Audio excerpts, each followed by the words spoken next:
เป็นงานระดับศาสตร์เลยทุกคนงานระดับประเทศสบายดีการเบิดสู่ผู้สู่คนกับเสาร์วันศุกร์ทุกคนวันศุกร์ถ่ายอาทิตย์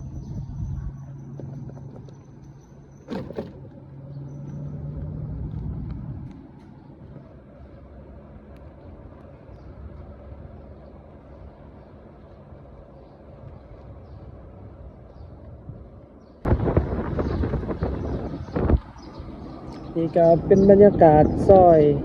ถาดหลวงเวลา6 โมงเช้าทุกคนมื้อนี้ก็สิพาทุกคนเข้าไปถาดหลวงมื้อนี้ก็บรรยากาศฝนตกแต่เช้าๆฝนตกเบิดคืนเนาะโอ้บ่อนนี้มีการก่อสร้างอเมซอน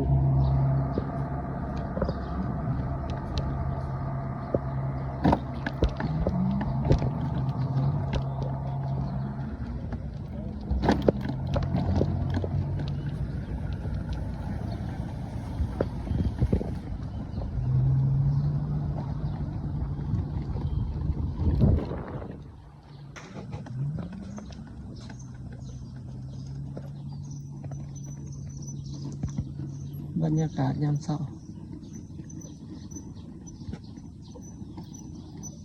ช่วงนี้ก็สิมีงานอยู่ที่เดินพระธาตุหลวงทุกคนจะมีการทรงสการการละสังขารของ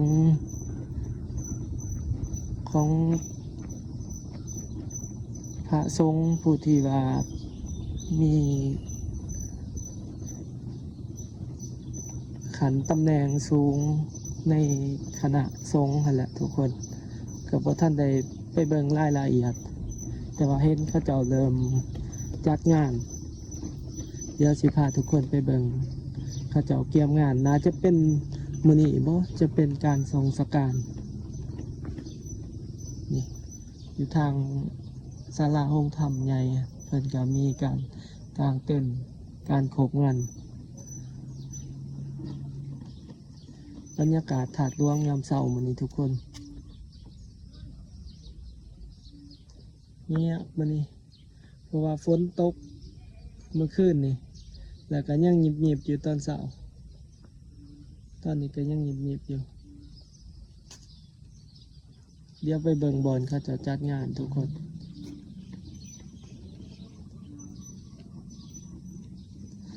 เขาจะกางเต็นท์แบบเป็นงานใหญ่เลย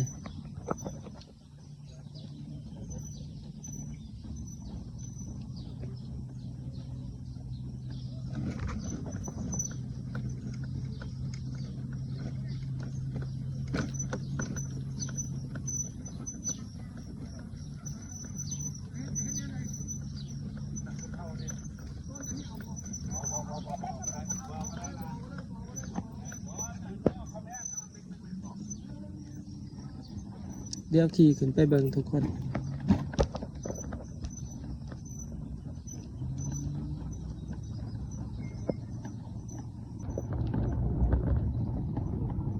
นี่เนาะเขาจะปูบอลจัดงานน่าจะแม่นการทรงสการมื้อนี้ทุกคนบ่ตอนเที่ยงกับตอนแรกนี่ละคือว่าเป็นงานใหญ่เลยน่าจะเป็นพระสงฆ์ผู้ที่มีตำแหน่งสูงในคณะสงฆ์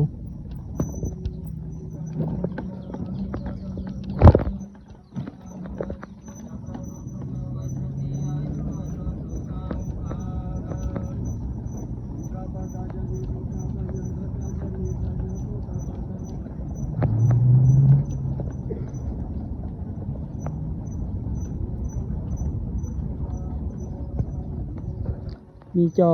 LED ครับแน่งานใหญ่ขนาดแต่ว่าตอนเขาจะทรงสการบ่ฮู้สิได้เข้ามาถ่ายทุกคนเบิ่งหรือบ่ก็เลยพาทุกคนมาเบิ่งก่อน น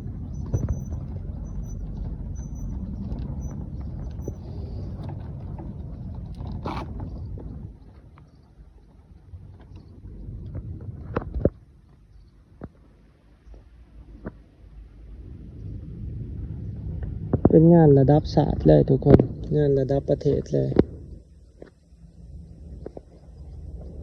เพราะว่าจัดอยู่เดินถาดหลวงน่าจะแม่นผู้ที่เพิ่นเป็นพระสงฆ์ที่มีตำแหน่งสูงที่สุดในคณะสงฆ์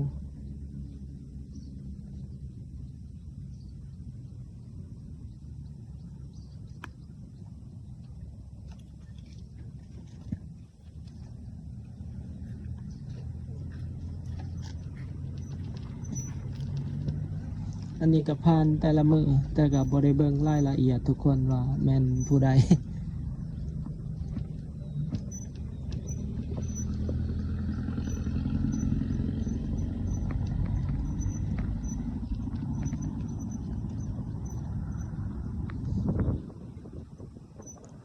มาชมบรรยากาศเขตถาดหลวงยามเช้าทุกคน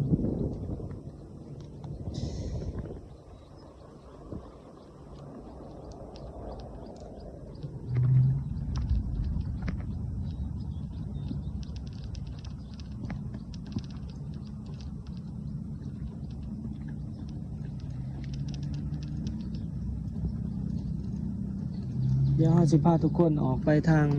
ตลาดแรง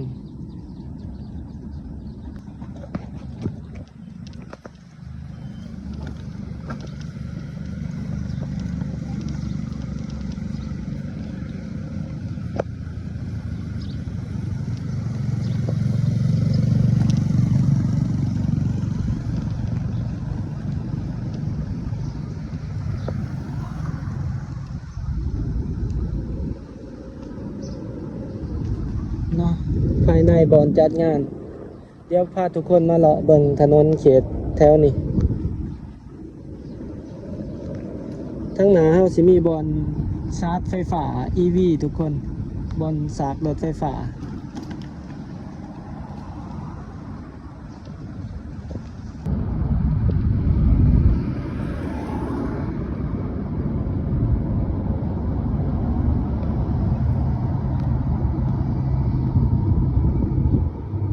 นี่เป็นบรรยากาศเขตถาดหลวงยามเช้า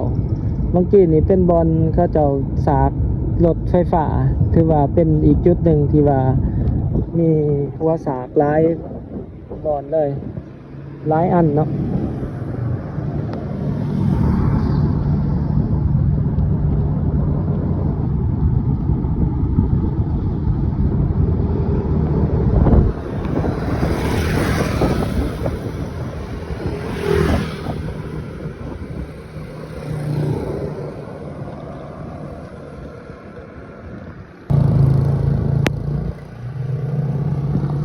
ตัวนี้เขตน้องบอนทุกคนเอากระชิโข่งกลับขึ้นหรือว่าลงหลุมเนาะ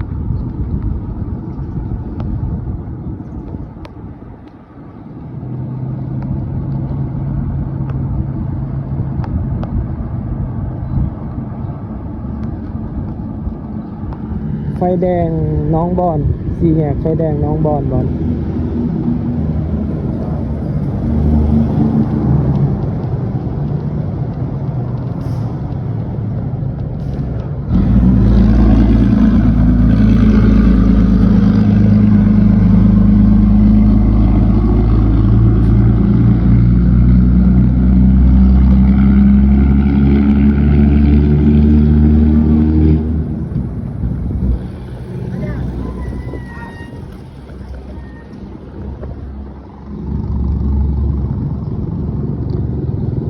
ตัวนี้เส้นทางน้องบอนลงไปใส่ประตูไส้ทุกคนบรรยากาศยามเช้า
วียงจันทร์คอร์เรส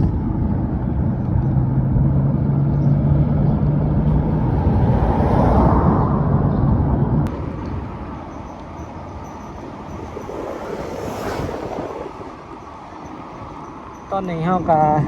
เลี้ยวกลับขึ้นมาเส้นทางน้องบอนขึ้นไปถาดหลวงขึ้นทุกคน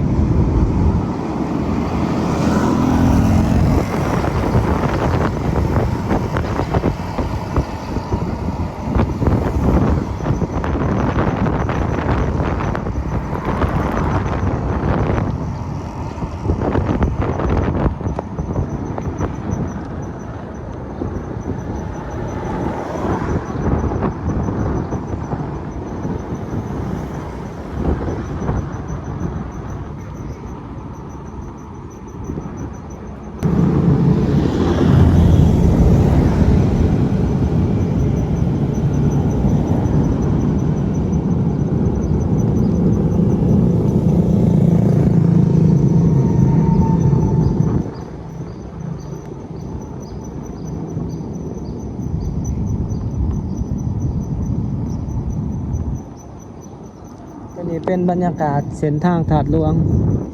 ที่เขาจัดงานกัน